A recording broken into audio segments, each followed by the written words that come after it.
Week one of the college football season is here, and to celebrate here on Locked On Dolphins, we're taking an early look at some prospects that will be playing throughout the course of this fall that should be of particular interest at a few areas of need for the Dolphins long term.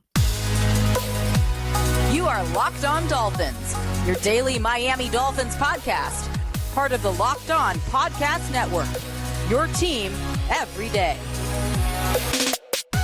All right, Miami, welcome to another episode of Locked On Dolphins. It's your team every day here on the Locked On Network. I'm your host, Kyle Krabs, a lifelong Miami Dolphins fan, host of Locked On Dolphins, co-host of Locked On NFL Scouting. You can find our shows on YouTube or wherever you listen to your favorite podcast. I want to give a tip of the cap to our everydayers who do keep it locked in with us on a daily basis, because we don't just say we live it here on the Locked On Network. Now, when we say your team every day, it's Saturday. It's week one of college football, and this is a Miami Dolphins show. But I'm also a draftnik who's been in that game for about 10 years now. And I've been doing some work this summer to get ready for this college football season and the upcoming NFL draft cycle. And I've watched a number of prospects that I've been watching and grading in a vacuum across the spectrum of all 32 teams that I can't help but sit back and say, man, this got to be pretty sweet on the Dolphins. And wanted to take some time here on this bonus episode of the show. We, of course, have our regular programming Monday through Friday. But there's so much going on right now, and we've been waiting for so long for football to be back. I wanted to dive headfirst into this football action. Today's episode of Locked On Dolphins is brought to you by Gametime. Download the Gametime app, create an account, and use promo code LOCKEDONNFL for $20 off your first purchase. Last-minute tickets with the lowest prices guaranteed. Maybe you want to go to a college football game. There you go. That's a great way to do it. Spontaneously. Maybe you're going to listen to this podcast here in the next few hours and say, you know what? So-and-so's playing at 7, 8 o'clock tonight. Let's go. I would love it. There's no shortage of games. We're kind of in the midst of a stretch where we had games on Thursday. We had games on Friday. University of Miami played on Friday. They had a fairly strong showing against Miami of Ohio for the Battle of real Miami, since that was a thing. We have games today, of course. Tomorrow night is LSU Florida State. And the day after that is Clemson and Duke. So through Monday, you're going to have college football on your TV at least one block throughout the course of the day. And just wanted to set the table at some positions of need. We'll do a couple of these over the next couple of weekends on Saturdays. We, of course, have to fit like your game planning prep shows in for the games that are taking place for the Dolphins against the Chargers next weekend. So that's coming up. We'll have all that stuff as well. So these shows are not going to be in spite of anything else, but rather they're going to be bonus shows.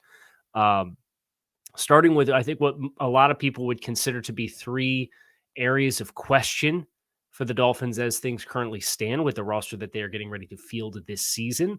We'll go through offensive tackles, and we'll go through interior offensive line, and we'll go through linebackers.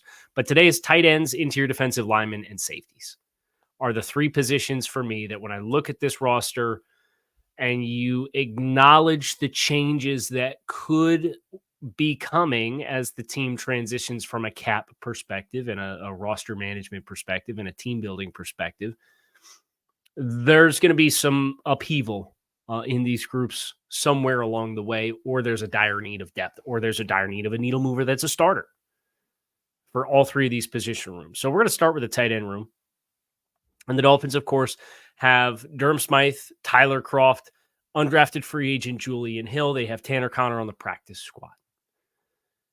When you think about the tight ends that are available in this year's NFL draft class, the conversation starts and ends with Brock Bowers at the University of Georgia. This is a unicorn type of player for what he's capable of doing.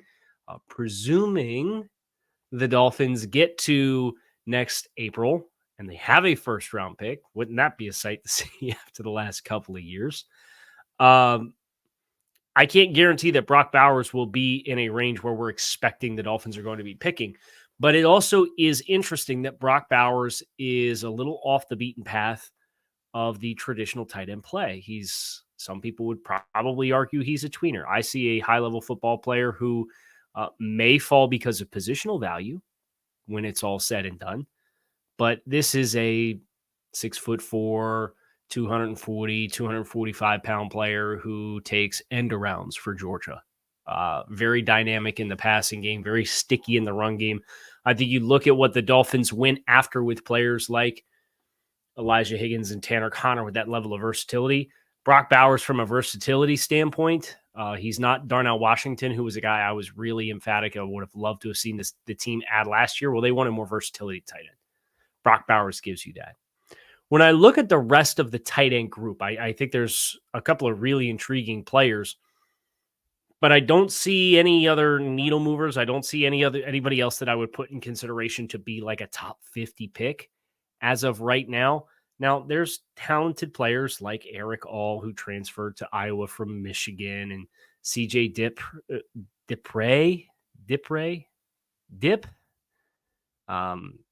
Pronunciation, please don't come after me on that one. I have to figure that one out. All I know is I was watching other Big Ten prospects last year, and he's at Alabama now, but he was at Maryland, and this cat can scoot. Really, really intriguing athlete that is eligible for this year's class now at Alabama. I think Brevin Spanford from Minnesota is probably my next favorite tight end of guys that I've done and written up to this point in the game after Brock Bowers, but he's like a fringe day 2 guy for me. I think there's a bunch of guys that are going to be day 2 candidates. They'll be fighting amongst each other. And again, from a positional standpoint, tight end is an area where I think last year was probably a little bit of an outlier, where you saw Dalton Kincaid go in the first round, and then you saw Sam Laporta and Michael Mayer go early on day 2, like within the first 8 picks. Usually you don't see tight end get that hot that early. So what I think is interesting about tight end is it's not considered a premium position, right? So the Dolphins, if they are a team that makes some degree of a playoff run, they're probably going to be in position to maybe not get Brock Bowers, although Kincaid was tight end 1 and went 26, 25 to Buffalo, whatever it ended up being. I could see Brock Bowers being a player that potentially does get into your stratosphere. Would be remiss to talk about tight ends without mentioning Oronde Gadsden II. You heard me correctly. Former wide receiver convert. Interested to see if he's back, bulked on some weight. Plays like a former wide receiver. But again, from a versatility standpoint, these are the kinds of guys that Mike McDaniel at least is showing some signs of a tendency to gravitate towards.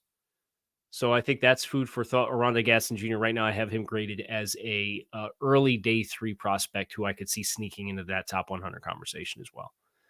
We are next going to talk about the interior defensive line because everyone is concerned about the depth. I do think the practice squad alleviates the depth to a certain degree, but there's no question Raekwon Davis is an expiring contract. Christian Wilkins appears to be set to play this season without a contract extension. So there's some potential there for disruption. And we are going to talk about who stands out to me at that position group that I have studied thus far this summer that you should be keeping your eyes on throughout the course of this fall, including today or this weekend, depending on where you are and what time it is that you're catching the show. So keep it locked in. We'll be right back. You need to get ready for football season. Make sure you got a little skin in the game yourself. You have some incredible offers over at FanDuel, America's #1 sportsbook. Right now, new customers can bet $5, and I'm not a math guy, but I know this is great ROI. Get $200 in bonus bets guaranteed for a $5 bet. Also, all customers who bet $5 will get $100 off on NFL Sunday Ticket from YouTube and YouTube TV. Now is the best time to join FanDuel. The app is super easy to use, and you can be on everything from the spreads to player props and everything in between. So visit FanDuel.com/lockedon to kick off the NFL season with an offer you will not want to miss. FanDuel, official partner of the NFL.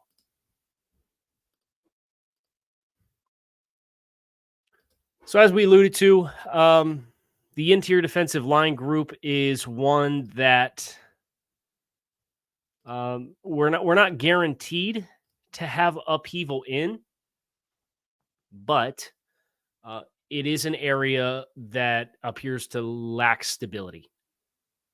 And when I look at what is available in the interior defensive line class this year. Not to guarantee everybody's going to come out. There are a number of players that really jump off the screen at you in a way that is just impossible to ignore. The names that I have done at this stage for the interior defensive line class include Leonard Taylor from the University of Miami. Total freak of an athlete. I thought he was relatively quiet against Miami of Ohio yesterday, but they appear to be rotating pretty frequently, so I'm not going to read too much into that just at this point in time. Michael Hall, Ohio State. Rook Orhorho from Clemson. Fabian Lovett from Florida State. Tyler Davis from Clemson. Gabe Hall from Baylor. Jerzon Newton from Illinois. Mason Smith from LSU. And then do I have any of the nose tackles done? Not yet. But Tavondre Sweat and Nazir Stackhouse are on my short list to get to sooner rather than later. So just threw a lot of names at you. Here's what I can tell you about these guys and what we're going to be watching for from each of them. For Leonard Taylor, who I think has the best potential out of any of these guys, it's putting it all together. He's built like Aaron Donald. I'm not saying he's Aaron Donald, but he's built like Aaron Donald. And he was a prized recruit coming through the recruiting process. All the tools in the world, freakish athleticism, freakish first step, really good ability to flatten. So he's a little bit more of a penetration style player than probably what Miami Dolphins fans, I should say, are used to.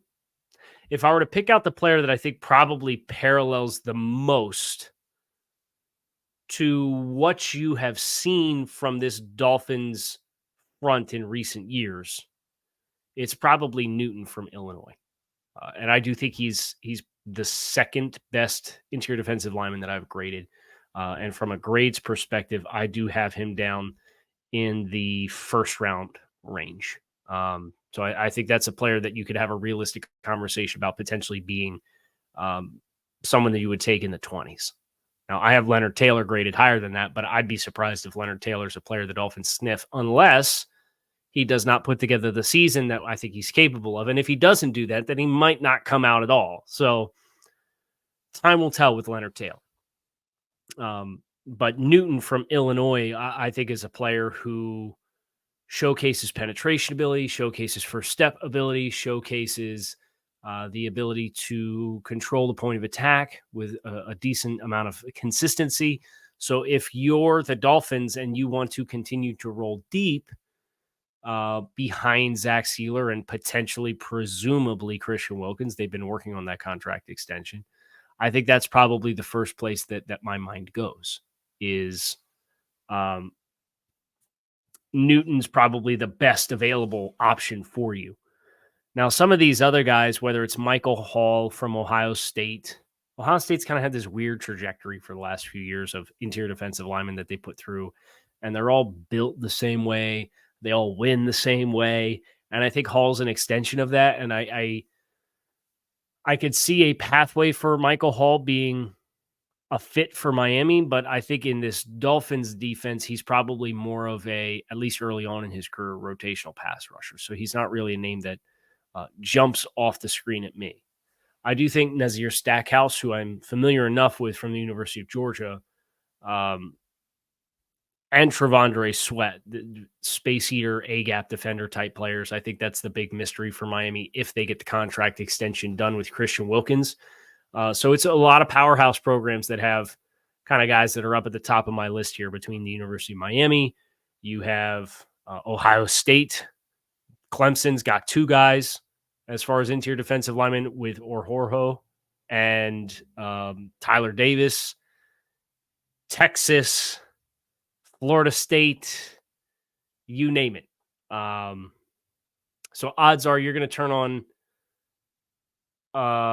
Fox noon game or a CBS 3:30 slate or whenever Ohio State's playing, and you're going to have an interior defensive lineman just based off those teams that usually get the national broadcast are the ones that are really going to command the attention. So from an interior defensive lineman standpoint, I haven't really gotten into the weeds with the mid-round guys just yet. But there are a number of names that do stand out to me. And then a couple of these other names that I mentioned, like Michael Hall and Tyler Davis, I think, are buzzy because they play at big name schools, but they probably are round 2, 3, 4 type players that the Dolphins should realistically have a crack at.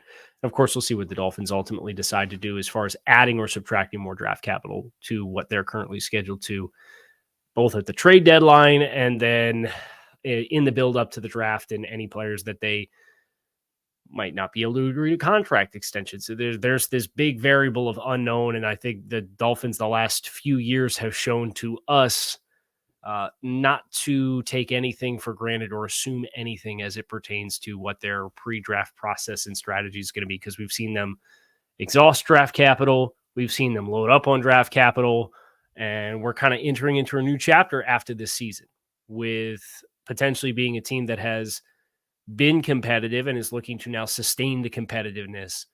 Do they walk the tightrope? Do they push it back another year? Do they try to load up now and soft transition? A lot of questions, and hopefully we get some answers. But we, of course, have to play the season that's ahead. But we can simultaneously play the season that's ahead and keep our eye on these developing storylines and potential pathways for the Dolphins, courtesy of the NFL draft and these college prospects. Now we're going to finish with safeties. That's next here on this episode, Locked On Dolphins. Stick with us.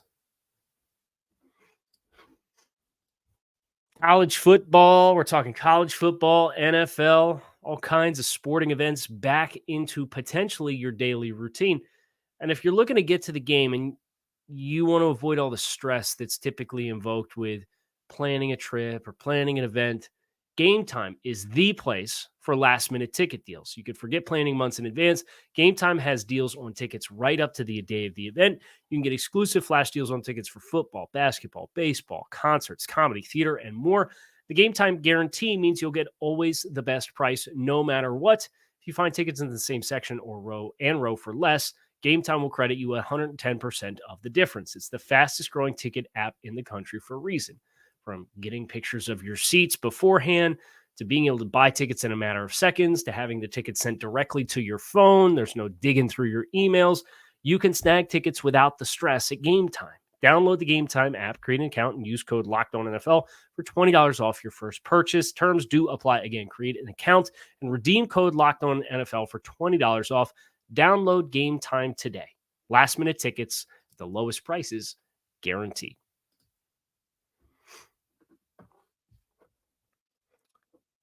Safeties.